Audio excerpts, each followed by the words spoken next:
Hi and welcome to this on Maths prediction for the AQA Higher Tier Paper 3 Maths GCSE. Enjoy!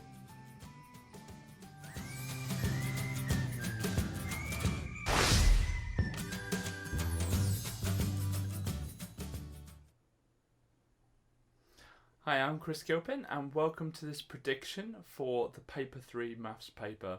I hope Paper 1 and 2 have gone well for you, and I'm not going to talk too much, but don't forget that these papers are on our website on maths.com, which I'm sure the link will come up there now. If you click on the link, it will take you to the prediction on our website.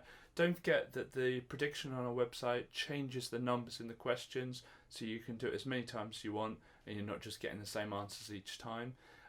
This video will go through all of the answers to a set of numbers, so if you don't understand a question, come to this video and you can see how to do it for maybe a different set of numbers, but you can get the methods.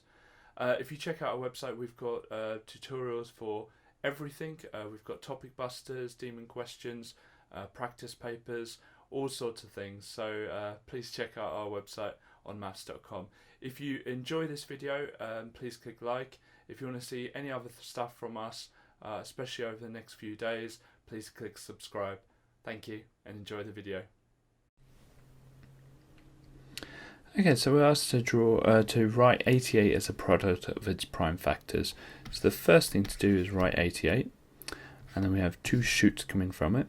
Now I need to find out which two numbers times together to make 88. Now a little tip, if you've got an even number, always pick 2. So 2 times 44. And whenever we get to a prime number, we always circle it, because that's finished. So 44. Can get another 2 out of that. We'll divide another 2 out of that. So 2 and 22. 2 and 11. Now 11 is also a prime number, and when you're left with just prime numbers, then you write your answer out like this. Now if you're also asked to write it in index form, that means instead of 2 times 2 times 2, you're going to write 2 to the power of 3 times 11. Now don't work that out, because that will give you 88. So 2 cubed times 11 is 88. Okay, there's more than one way to expand and simplify a single bracket. You're essentially doing the same thing, but some of you might want to draw grids or do it in a different way. I always just use smiles and rainbows, so I just create a smile between the 2 and the 3x, and a rainbow between the 2 and the 6. And I put a little time sign there to remind me to times it. Just put a notch through the bracket. That means we're going to times 2 and 3x, and 2 times 3 is 6, and then we've got the x there. And 2 times 6 we're going to times together to make 12. Now we've still got the 4x, so I still need to write that down. Then I'm going to collect like terms. Now the like terms we have is the 6x and the plus 4x. So 6x plus 4x is 10x. And then there's nothing that we can do with the 12, so we just leave that. So it's 10x plus 12. Okay, the next one, there's a double smiles and rainbows. We've got one here, put a little time sign there, and we've got one here. So we'll do the first one first. So 8 times 6x, so we do 8 times 6, which is 48, and then we've got the x. Then we do 8 times positive 2, which is 16, so plus 16. Now that's nice and easy. However, the next one's slightly different. The number outside the brackets is not a 3, it's a minus 3. So when we do minus 3 times positive 4x, we're going to get a negative, because a minus times a positive is a negative. Then we do 3 times 4, which is 12, and then we've got the x as well. Now the rainbow is minus 3 times minus 5. 2 minuses times together is a plus. 3 times 5 is 15. Then we look for like terms. So we've got the 48x and the minus 12x. And we've got the plus 16 and the plus 15. So we want to do 48 take away 12, or 48x take away 12x. So if we take away 2, it's 6. If we take away 10, it's 36. X. Then we want to do 16 plus 15. Well, 15 plus 15 is 30, so that's going to be 31. So the answer is going to be 36x plus 31. Now the most common mistakes are for that n bit there, this bit here. Sometimes students will write down negative 15. Okay, so there are quite a few different ways of doing this question. One way I'm going to show you now, the fact that £1 equals, not very good at drawing euros, 2.23 euros, and we need to get it equal to 2,676, and so we've got to work out how do you get from here to here. Now the way of doing that is 2676 divided by 2.23, and all on the calculator. So we know we've got to times that by 1,200, which is what the calculator told me when I did 2676 divided by 2.23. Now I can check that by typing 2.23 times 1200, and it gives me 2,676. So if that works that side, it has to be able to work this side as well. So I'm going to times this side by 1,200, which is quite obvious. 1 times 1,200 is going to be 1,200, and that's going to be my answer, 1,200. Now there's different ways of doing it, different ways of thinking about it. What you can think about is to get from pounds to euros, we times by 2.23. So therefore, to go the other way, we're going to divide by 2.23. And so you just do 2,676 divided by 2.23. There's loads of different other ways of doing it. You can do it with ratios as well. Okay, so we're asked to find the single transformation that goes from A to B. Okay, so first things first, I asked myself a number of questions here. Question number 1, has it been mirrored? No, not really. So it's not a reflection. Has it just moved? Well, it has moved, but it hasn't just moved. It's not the same shape, so it's not a translation. Has it been flipped over? Well, no, it's the same way up, so it's not a rotation. The last question is, has it changed size? Well, yes, it has. So it's an enlargement. Now, with enlargement, and I can put that into my answer first of all, so it is an enlargement. With enlargement, I need to work out what the scale factor is. So if I have a look at the bottom, that's 1 square across on A, and it becomes 2 squares across on B. So what do I times 1 by to get to 2? Or I could do 2 divided by 1. So the 1 on the second shape divided by the 1 on the first shape. 2 divided by 1 is 2. So we know that the scale factor is 2. Now, last thing we need to do is the centre of enlargement. And to do that, you get a ruler and you join up all of the points but carry them on. So I'm joining up the bottom left ones, I'm joining up the bottom right ones, and I'm joining up the top left ones. So I'm just joining all of these up, and you notice that they all cross over at this point here, and that's called our centre of enlargement. So let's just check where that is. Okay, so the centre of enlargement is 3 minus 4. And you need all three of those things. Sometimes it's only 2 marks, and you don't always get a mark for saying enlargement. However, you can't get full marks unless you say enlargement. So make sure you have the word enlargement and the scale factor to guarantee that you get that first mark. And then the second mark or the third mark will be for the centre of enlargement. Okay, so this question gives us some instructions underneath and a Venn diagram to fill out. So it says there's 31 people altogether. So the 4 numbers we're trying to find, which is signified with the A, B, C and D, have to add together to make 31. 22 have a cat. Now at the moment we can't fill anything in because the cat is split between A and B. 16 people have a dog. Again, we can't fill out anything yet because the dog is split between B and C.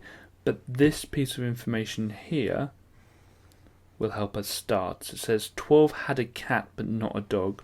So this is going to be 12 here. The next one we can now fill out is this one. 22 had a cat. Well, if 12 didn't have a dog, that means that 10 must have had a dog as well to make that add up to 22. Now we can then fill out this one, which says 16 had a dog. Well, if 10 of them also had a cat, that leaves 6 people who've just had a dog. Now, if we add those up all together, then that's going to give us, was it 28? And it says that there's 31 people in total. So if we've used up 28 of the people within the 2 circles, the cat and the dog circles, that means we've got 3 people left over outside. So you'll need a calculator for this question.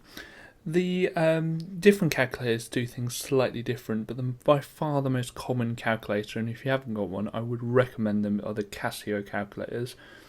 Mine has a shiny solar panel on the top, but you don't need that. The average battery life lasts way longer than you'll ever need the calculator. So the first button I would press, and there's different ways of doing this question, is the button to get the fraction, which on the Casios looks like this. And that will make a fraction appear on your calculator. Now, some of the older ones, the fraction looks a bit weird. It involves like a symbol like this. And actually on the new ones it can, but you need to change the settings if it does that. It should open up, it should look something like this, like a box and then another box, and there should be a cursor blinking in this box. Okay, so we want to fill in this top box first, since it's already flashing. So 76.8 plus 81.9. Okay, and so to shift downwards on the Casio calculators, there's a sort of cursor, like a cursor stick, a direction button thing. It's the big blue button beneath the screen on most of the calculators, and you just push the down to go to the denominator of the fraction. And then we need to fill in this bit here, so 0.19, and then to get the squared button, it's on like that. So you just press that, and it looks exactly as it does in the question on the screen, so you know you've got it right. So you press the equals, and my one comes up with 4396.121884. Now, it might be tempting to try and round that, but it says it wants all the figures, so just put them all in.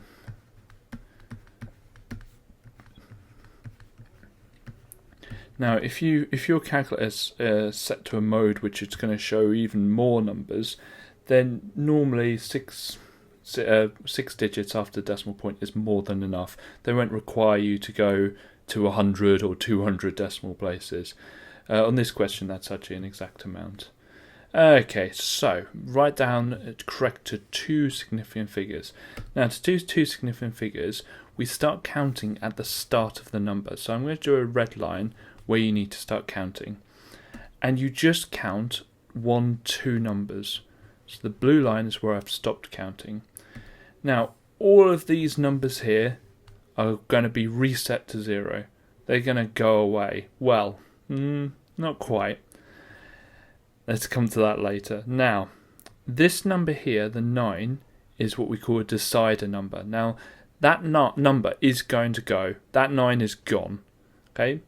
But before it goes, we need to see whether that is 5 or more or 4 or less. If it's 5 or more, it pushes that 3 up to a 4. So the answer will be 4,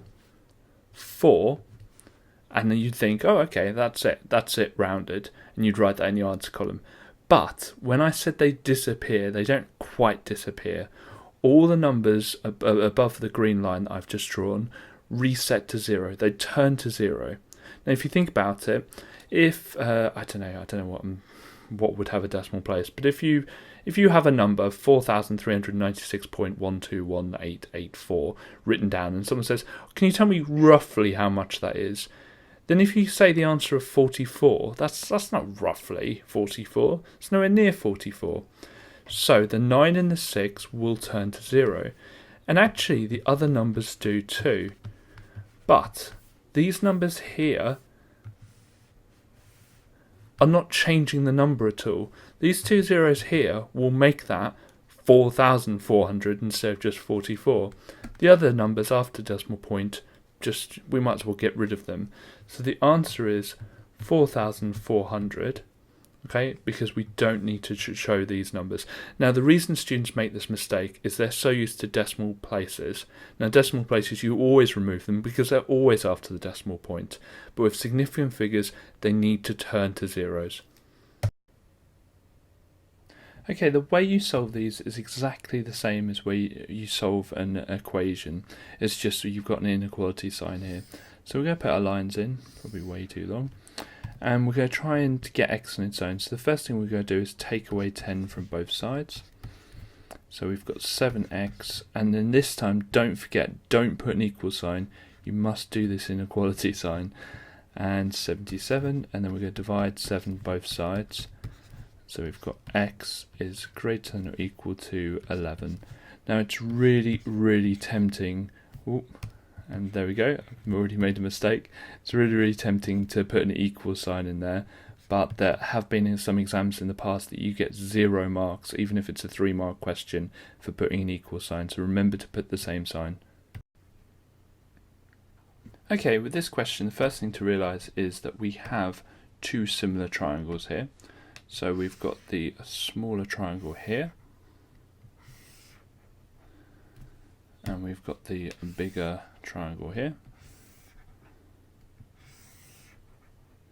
and they are mathematically similar because this angle is going to be the same as this angle because they're parallel lines. Those are corresponding angles.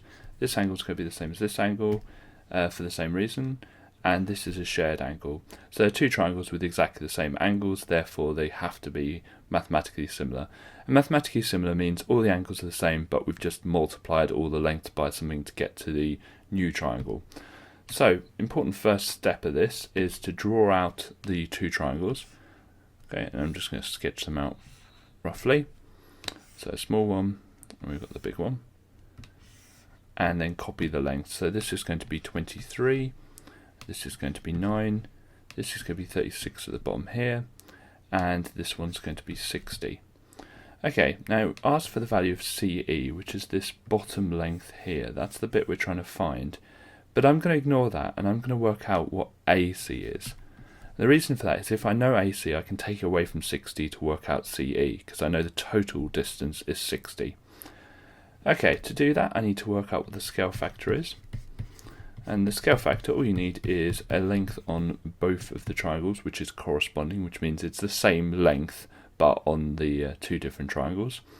And to do that, we do the big length. I say the same, it's not going to be the same length, but the same position on both triangles.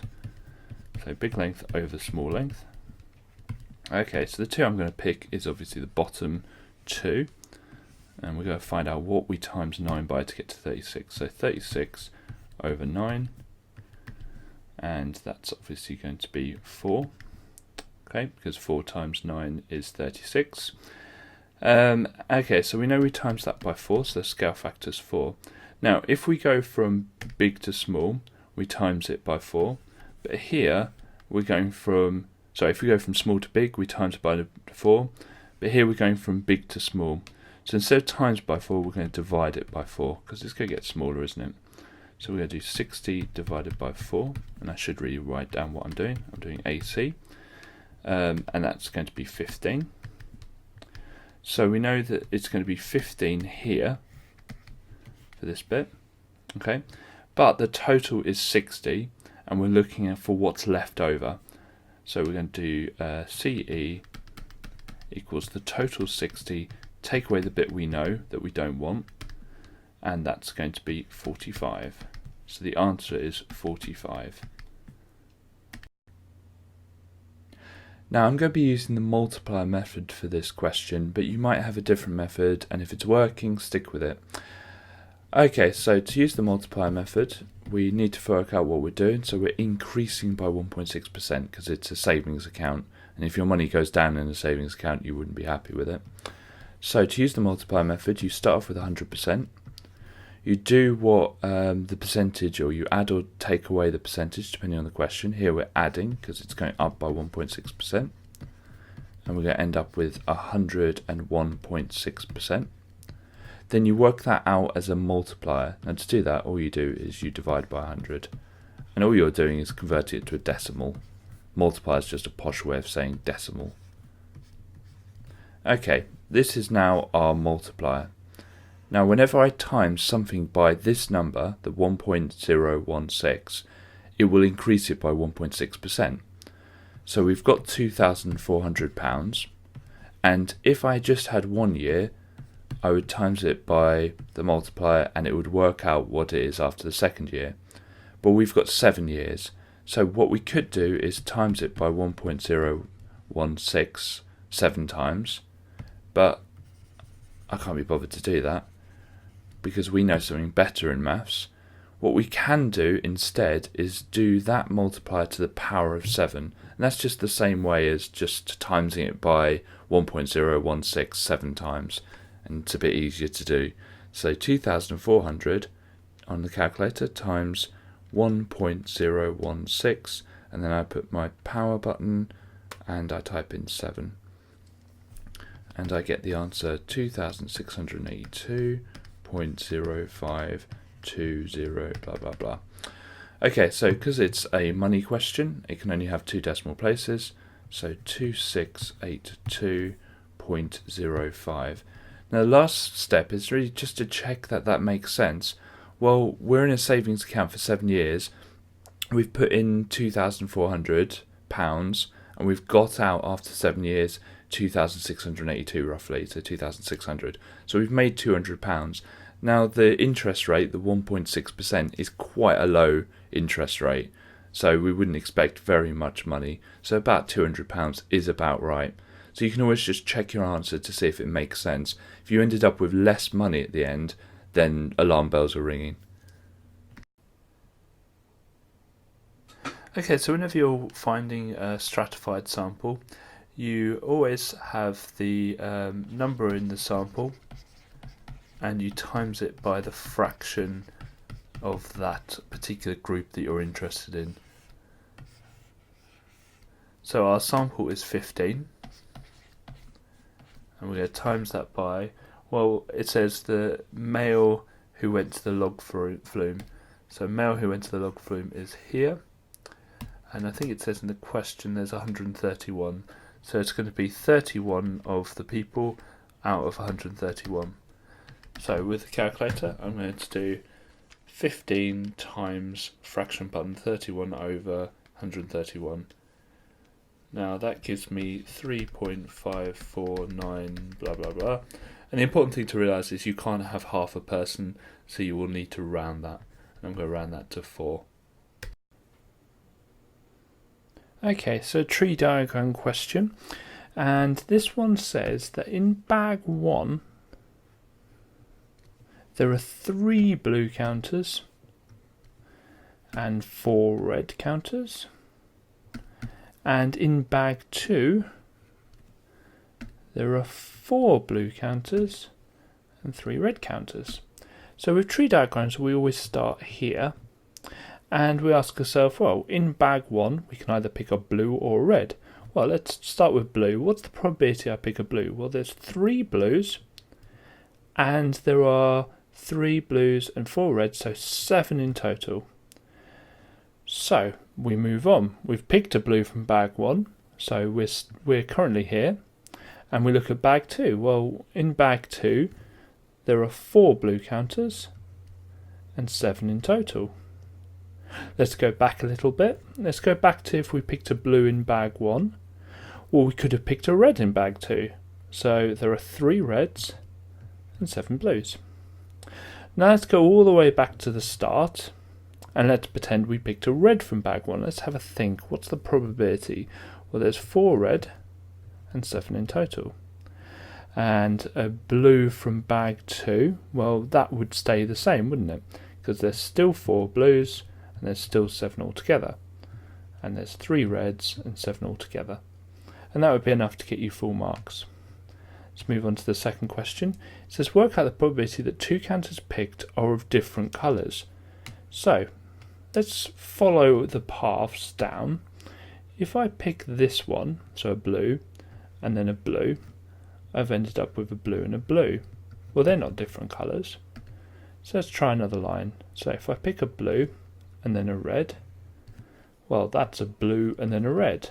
So we want that one. Let's start going down here. So I pick a red from bag 1 and then a blue from bag 2. Well, that's the one we want. And let's try the last one. So a red from bag 1 and a red from bag 2. Well, they're not different colours. So it's these middle two we're interested in. It's that one and that one. Now the way of working out the probability of ending on either of those is just to write down the fractions that you passed to get there. So I passed this one, so 3 over 7, and I passed this one, so another 3 over 7. And then what you do is you times them. Now to times fractions you just times the tops times the bottoms. So 3 times 3 is 9, 7 times 7 is 49. Let's do the same with the red and then blue. So we passed a 4 over 7, and we passed another 4 over 7. And let's times them. So that's going to be 16 over 49. Now, this is the problem, is we end up with two fractions. Well, we need one answer. So we need to find some way of combining those together. And in probability, we use the word or. It can either be that one or that one. And any time you use the word or, what you're going to do with the fractions is just add them together.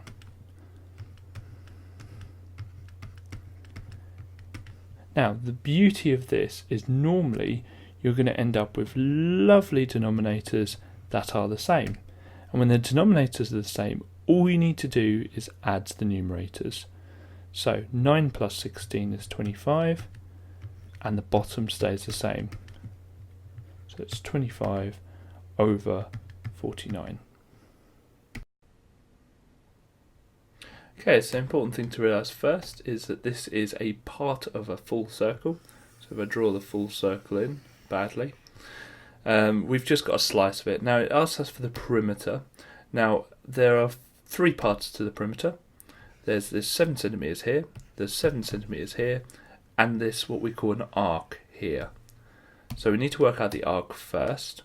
So to work out the length of the arc, we're going to do the full circumference of the circle, which is pi times the diameter. Now the diameter here is going to be 14 because the radius, the distance between the outside of the circle and the centre of the circle is 7, and the diameter is twice the radius. So that's going to be 14. But that will give us the whole circumference. And we don't want the whole circumference, we want just this 49 degrees of it. So we need to write that as a fraction. So 49, the total in a circle is 360. Therefore, as a fraction, that's going to be 49 over 360. And it's always over 360 because the circle always adds up to 360 degrees. So I'm going to type that into my calculator. Pi times 14 times, and I'm going to press the fraction button, 49 over 360.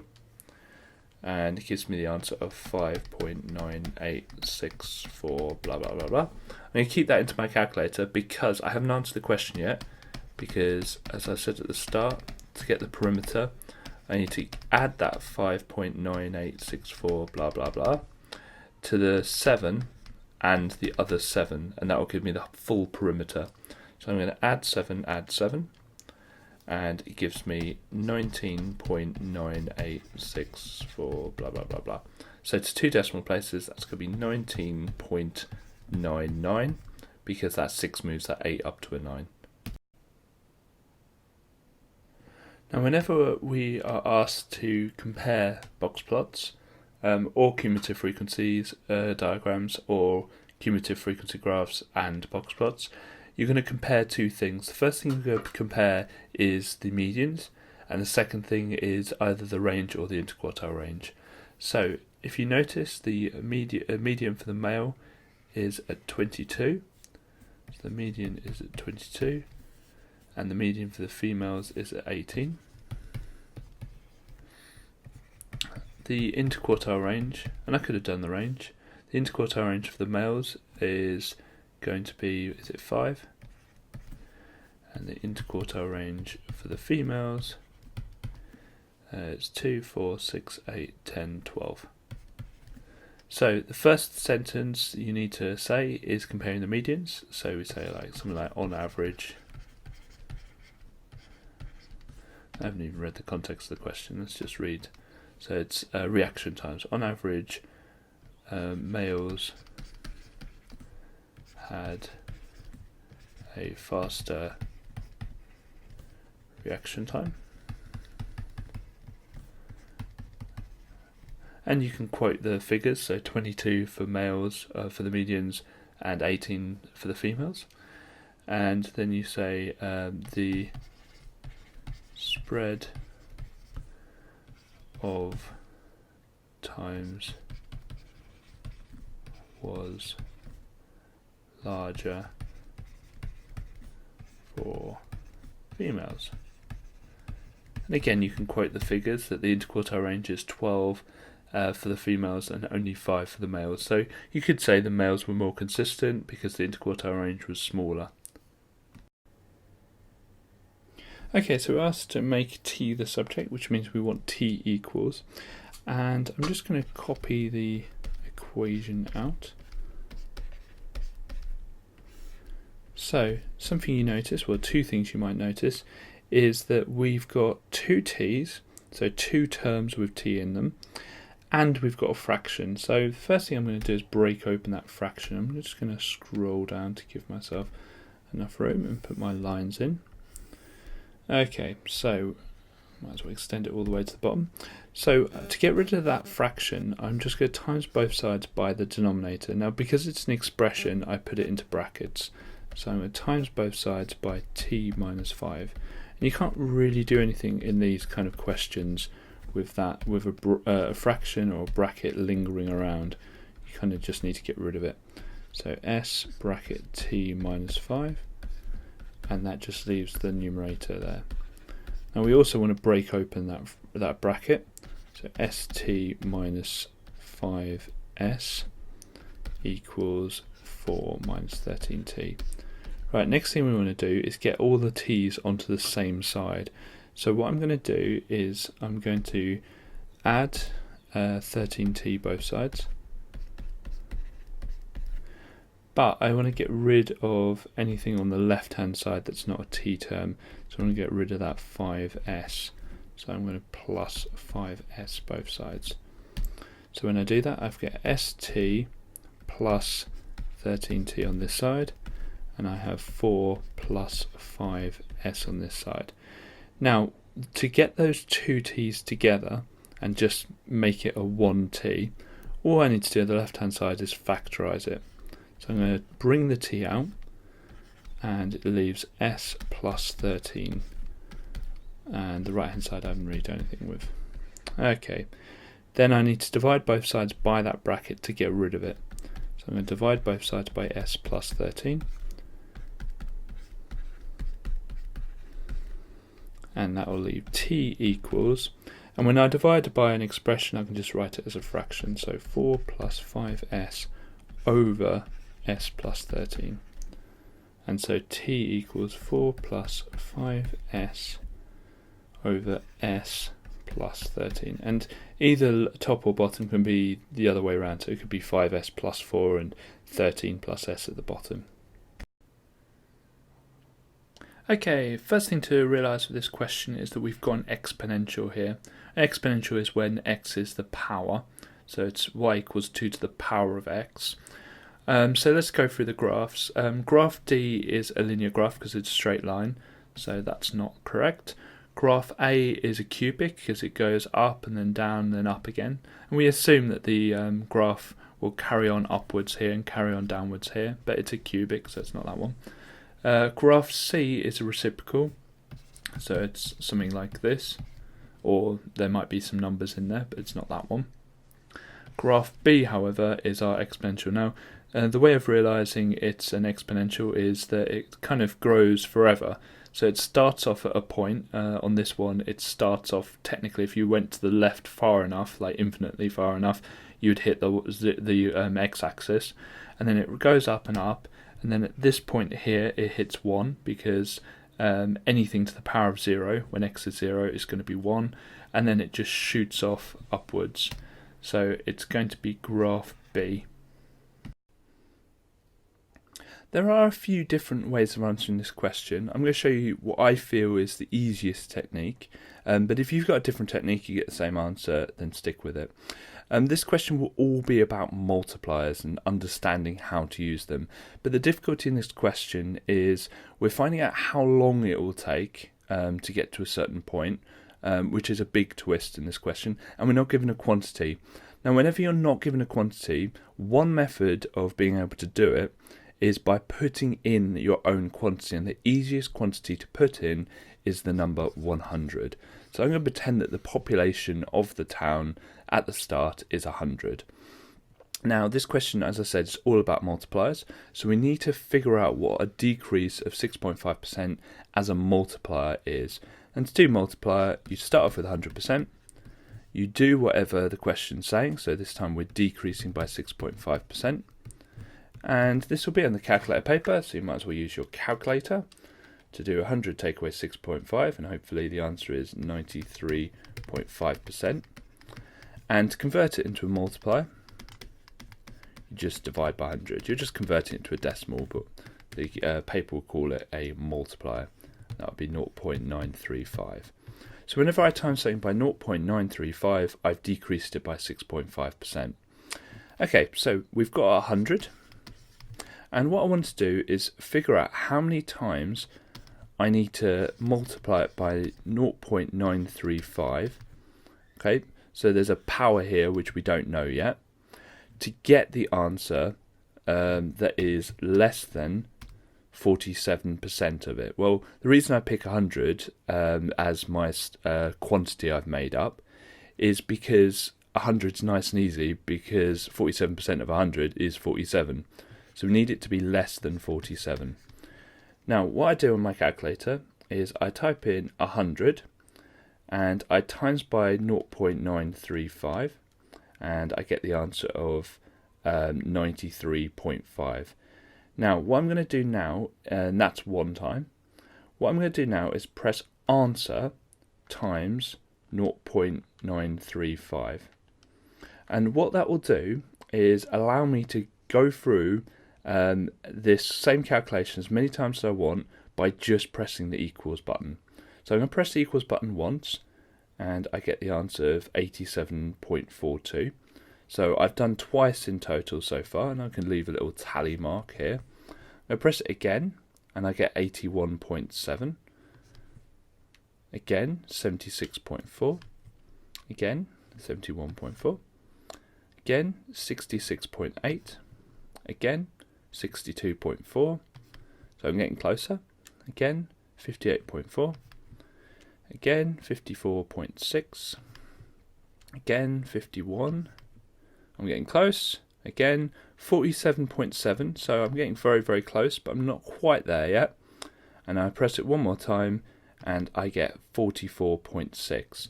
So in total, I've done it 12 times. Now, I'll always want to check that because my counting is not necessarily the best when under pressure.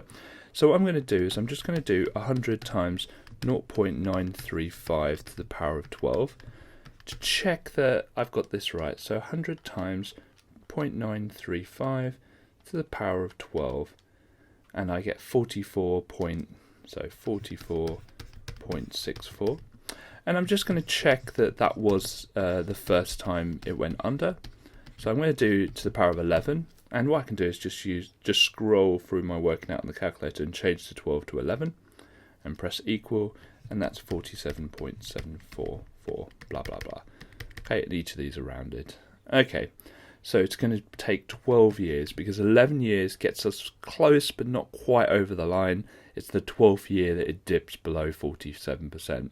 Now, as I said, there are different methods. You don't need to include the 100 as a made-up value. What you can do is just look at the multiplier and wait until the multiplier is 0.47 or below, below 0.47. And the multiplier would go down to 0.4464, blah, blah, blah, blah, blah. That's absolutely fine method. And there are other ways of doing divisions, which I'm not going to go into because you don't need to go that far. Because when you hit A level, there's a much, much better way of doing it, but we don't go through it at GCSE.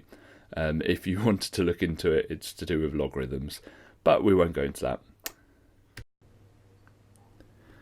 There are quite a few different approaches for this question. One thing we can do is try and find length AD by using the cosine rule.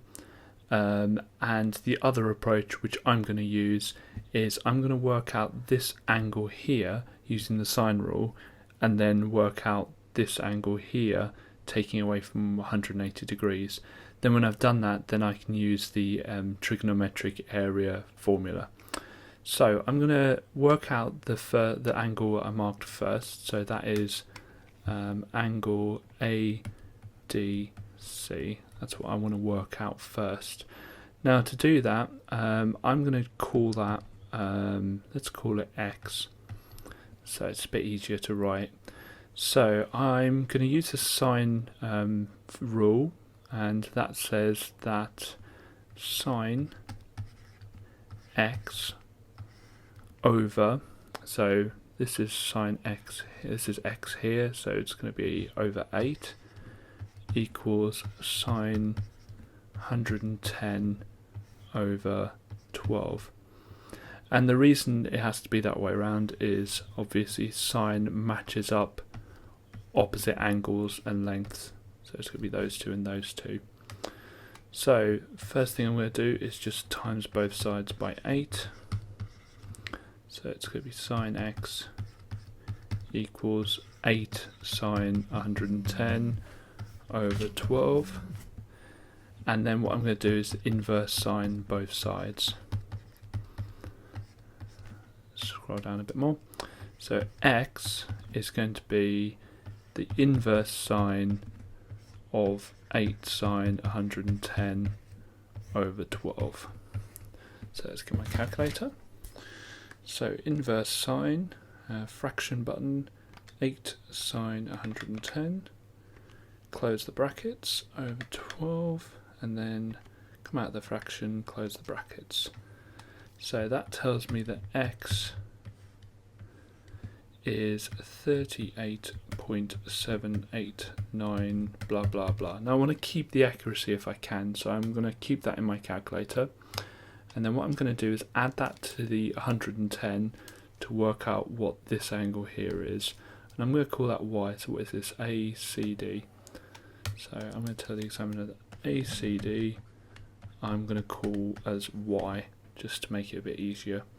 So Y equals 180 take away 38.789 blah blah blah plus 110. So I'm going to add 110 to that, then I'm going to type in 180 take away the answer. So that tells me that Y is 31.2104 blah blah blah.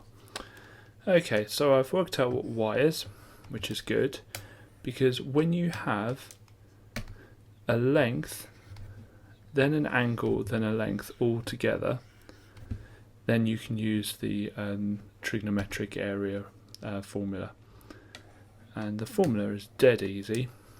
It just says that area equals half AB sine big C.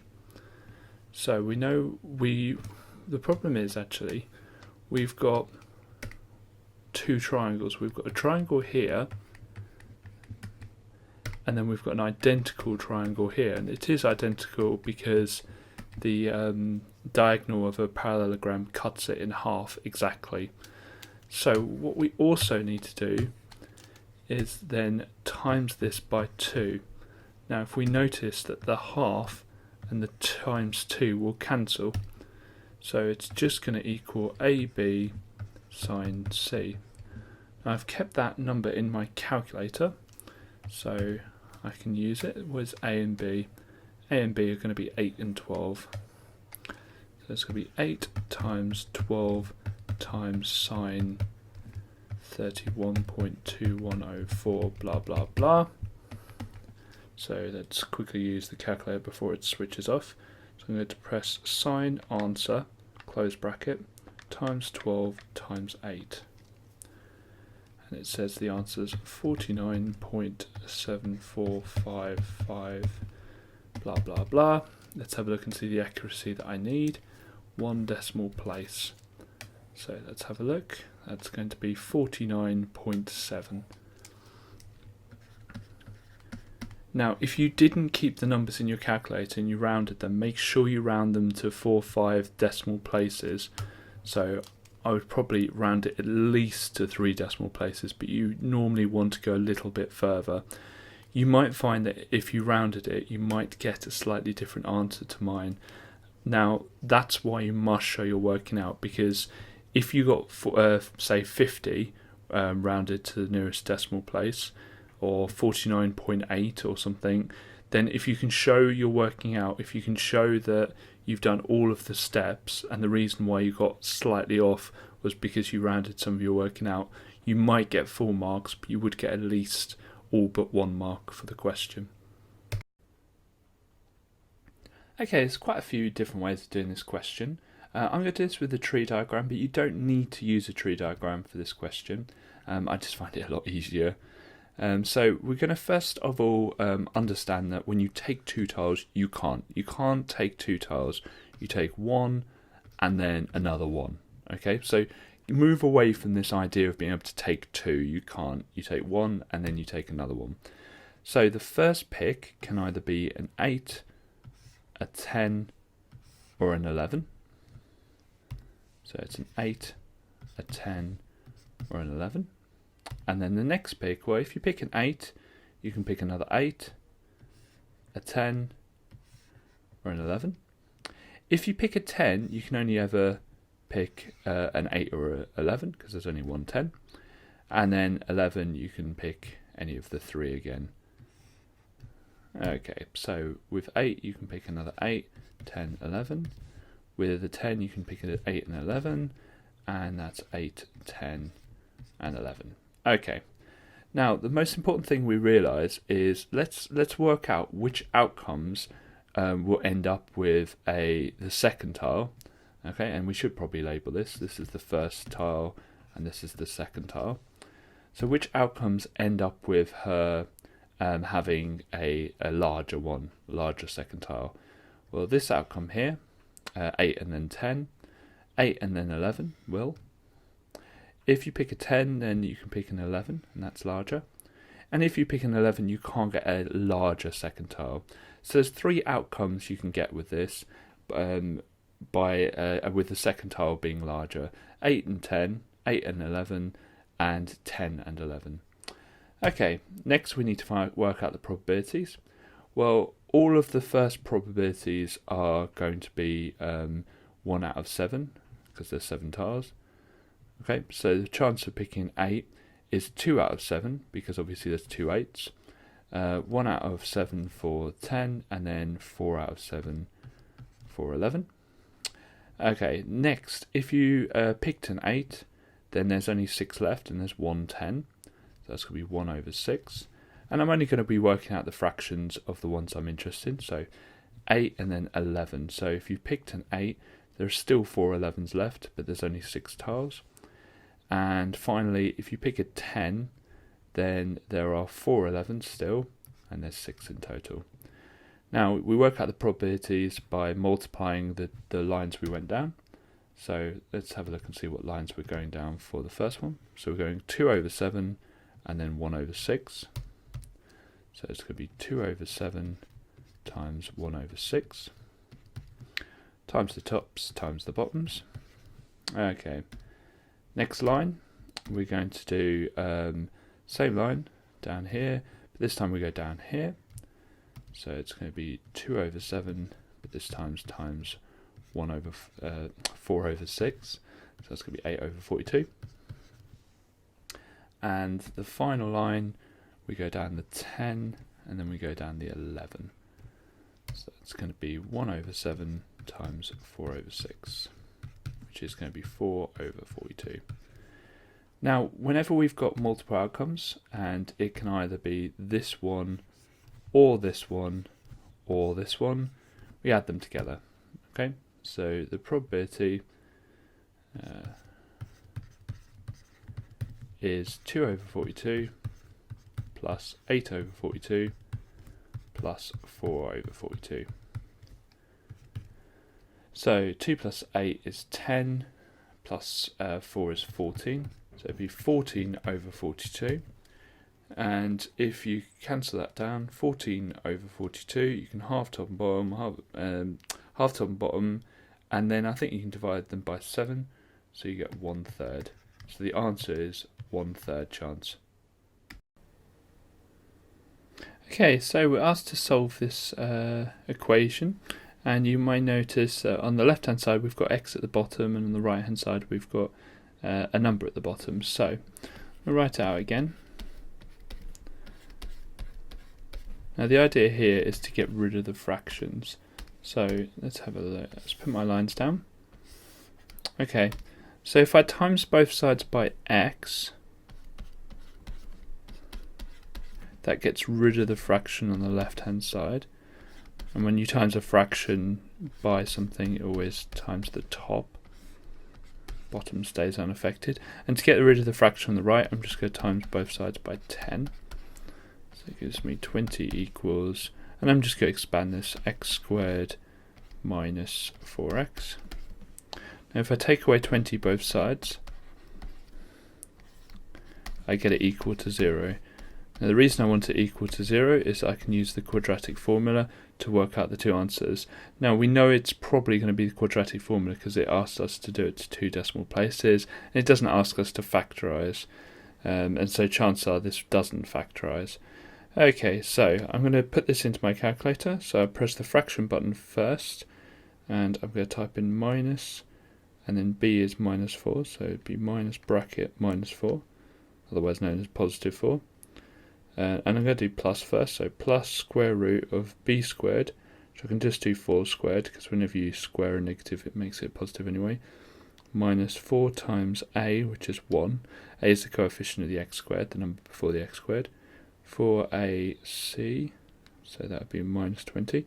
So I put the minus 20 into brackets, over 2 times 1, and press equals. Now I've gone through that really quickly, because I'm assuming you know how to use the quadratic formula. If you don't, then just type in on maths quadratic formula into YouTube. We've got some great videos on how to do that. So the answer is 6.90 to 2 decimal places. And then I'm just going to go on my calculator and change that plus to a minus, so I don't have to write all that out again. And it comes up as a third. I just press S to D to get rid of it. Minus 2.90. Those are my two answers. Now if you have time, you can actually put those in and see if they roughly work out.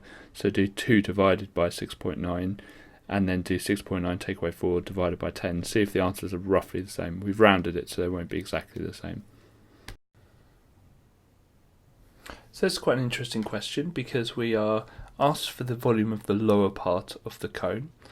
Now, important thing to realise here is to work out the lower part, we need to work out the total cone, and then the little cone on at the top, and take them away from each other. So if I have the big cone and the small cone and take them away from each other, that will equal that bottom kind of shape. So to work out the big cone, I'm going to use the formula 1/3 pi r squared h, which is the formula for a cone. The important thing is what I'm typing in to work this out. I've written half, I should be right at a third.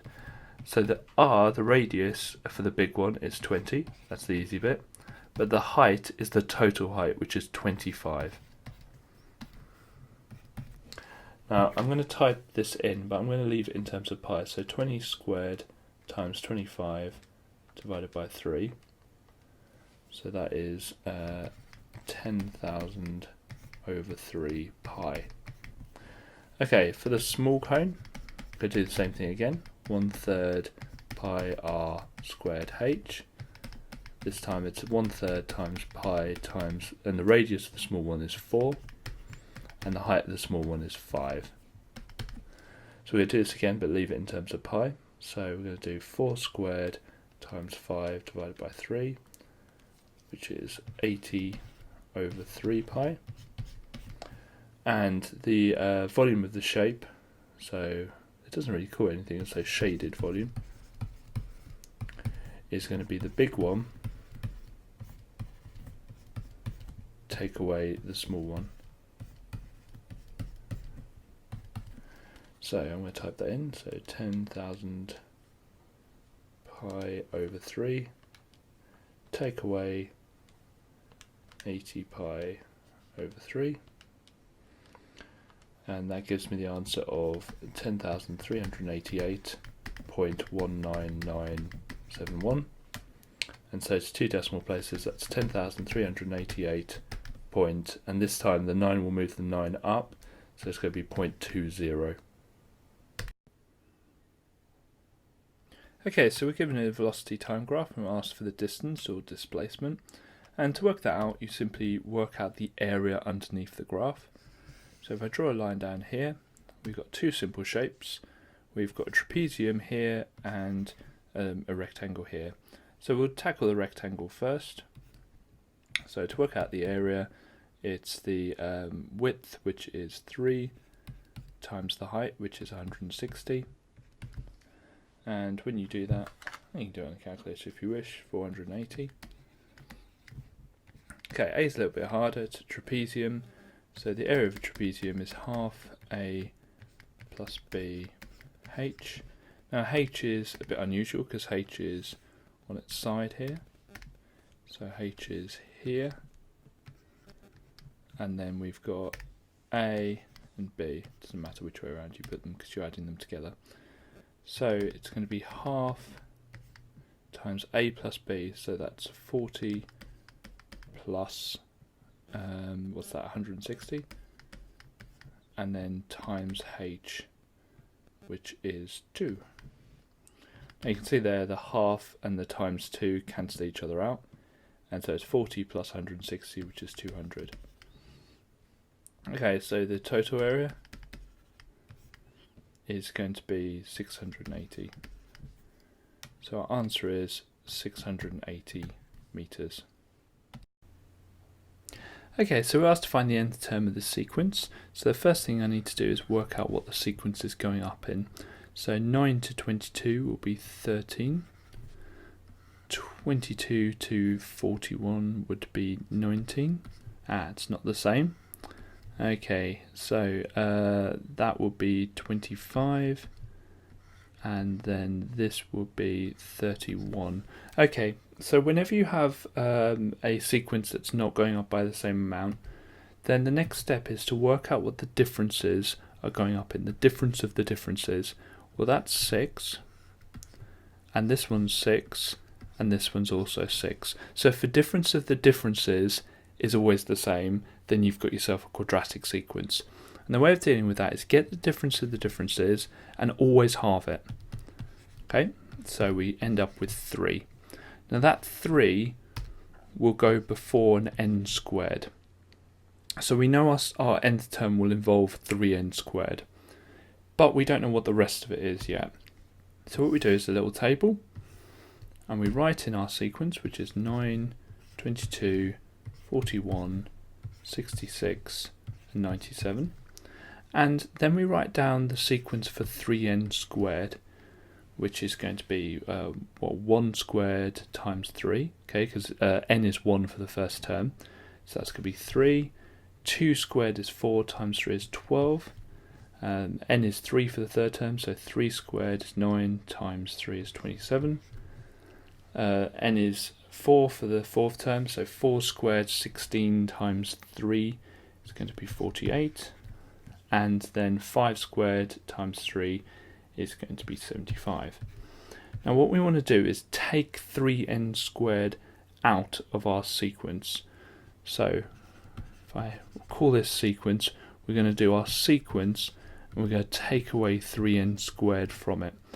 So basically what I'm doing is I'm going to do 9 take away 3, which is 6, 22 take away 12, which is 10, 41 take away 27, which is 14, and I'm just going to keep subtracting them.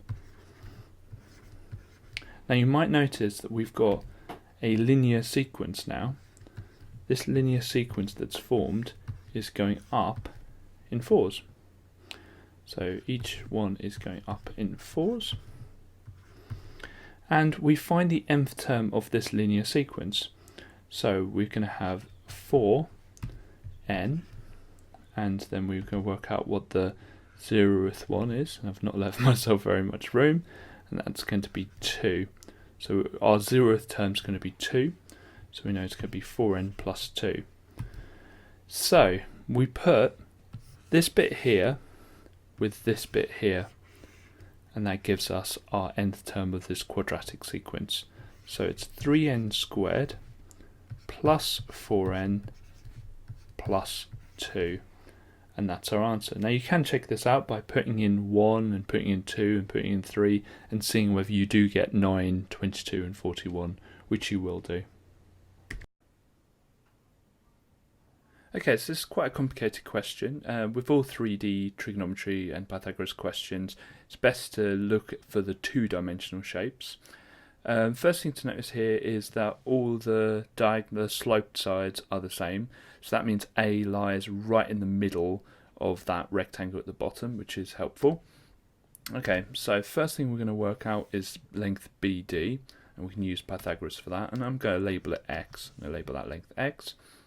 And we're asked to work out angle ADB, which is this angle here, which I'm going to call Y. So I'm going to draw out the two-dimensional shapes that we're using for this question. So we've got that right angle triangle at the bottom, which is triangle BED, and we've got 5 centimeters there, and we've got 3 centimeters there, and I labelled it X here. Then we've got triangle AMD, which we'll need. So AMD.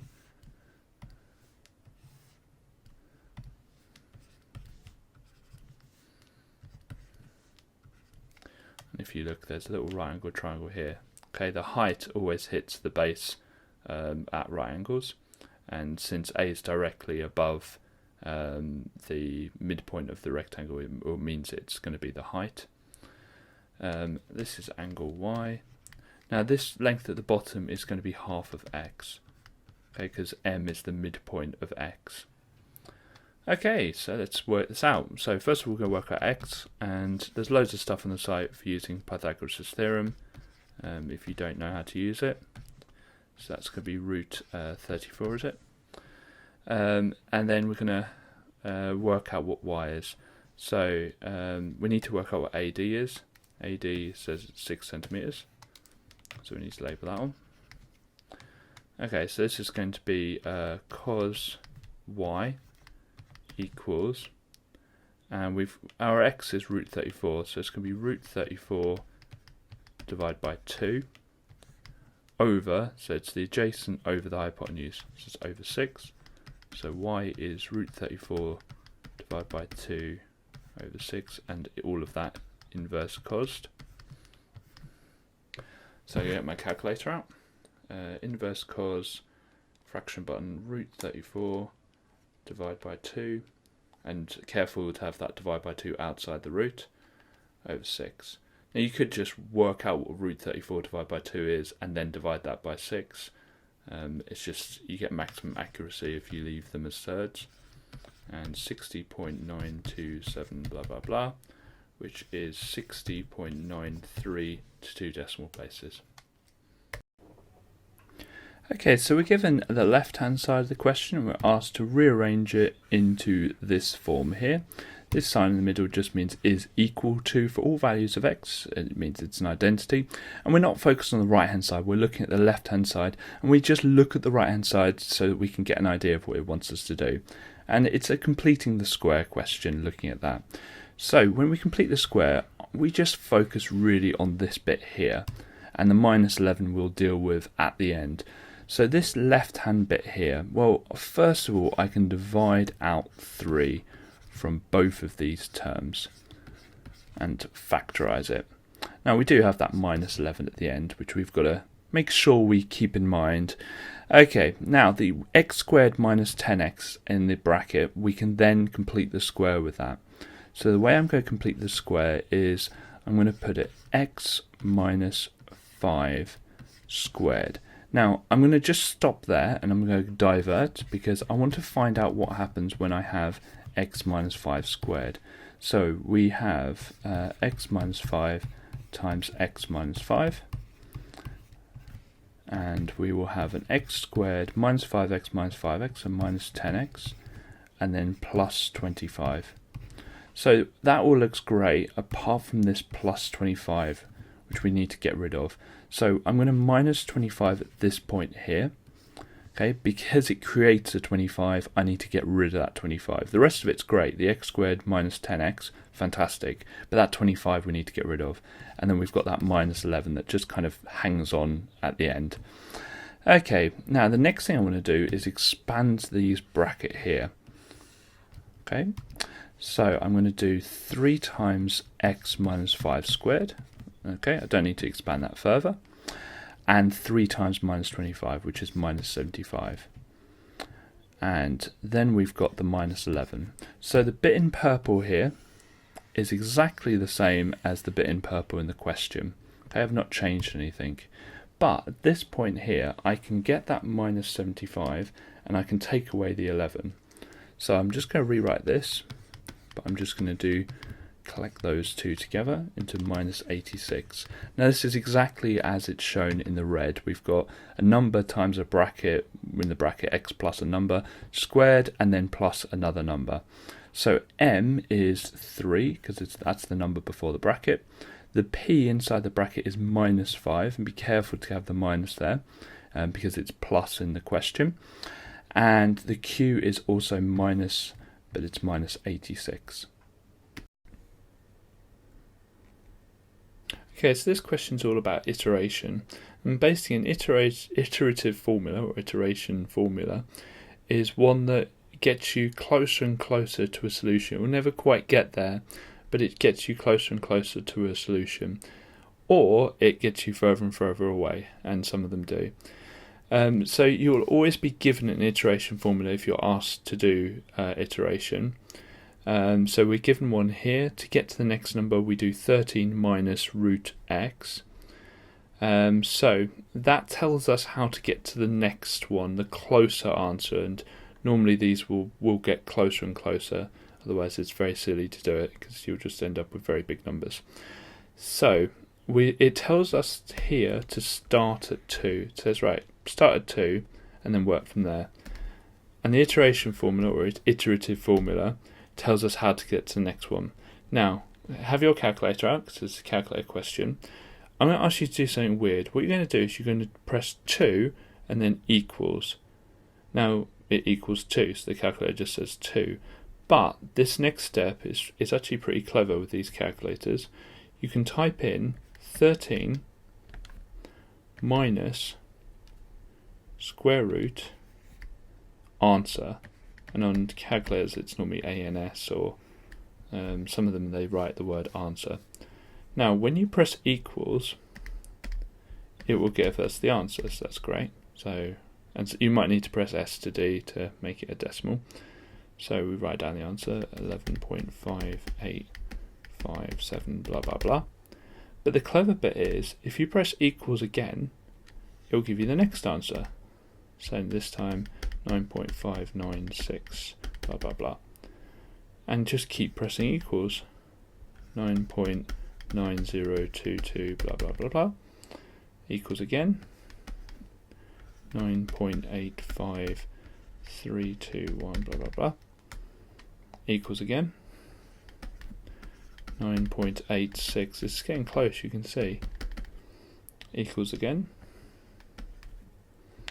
Now you might be wondering where we stop. Well, it says it wants 2 decimal places, so we stop when we get the same rounding. Now, you can see here that both of the last two would round to 9.86. So we could stop now, but I'm just going to go a little bit further to see what happens.